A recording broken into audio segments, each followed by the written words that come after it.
Qui ne s'est jamais émerveillé devant un décollage de fusée? Cette vidéo a pour but de vous expliquer les principes physiques permettant à un lanceur commercial comme Ariane 5 de placer une charge utile, c'est-à-dire un satellite ou un télescope en orbite à plus de 200 km d'altitude. Le point de départ d'une fusée est la Terre, et son objectif se situe dans l'espace.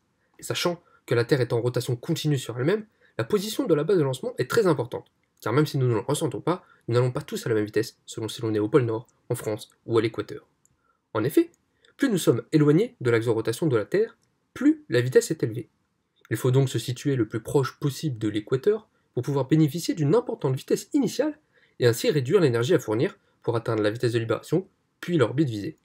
C'est donc pour cette raison que la base de lancement européenne se situe à Kourou, en Guyane. Un décollage de fusée repose sur le principe d'action-réaction ou troisième loi de Newton. Autrement dit, la fusée exerce une force sur le sol, en réaction, le sol exerce la même force, mais de sens opposé, sur la fusée. La principale difficulté réside dans l'application de ce principe à un engin pesant près de 750 tonnes.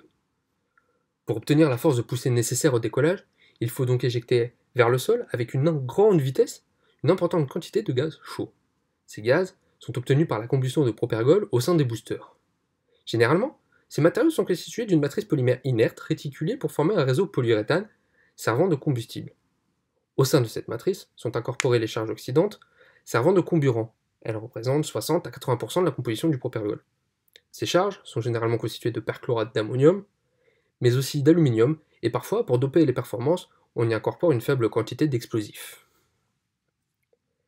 Les gaz issus de leur combustion sont ensuite dirigés vers la tuyère. Par sa forme d'entonnoir inversé, elle permet d'augmenter la vitesse d'éjection des gaz, qui dépasse alors la vitesse du son, par effet Venturi. Les 250 tonnes de chaque booster fournissent alors l'énergie nécessaire au décollage de la fusée jusqu'à une altitude d'environ 50 km, où ils sont alors éjectés pour gagner du poids. C'est la fin de la première phase. Les moteurs du premier étage prennent alors le relais pour rapprocher la fusée de son orbite.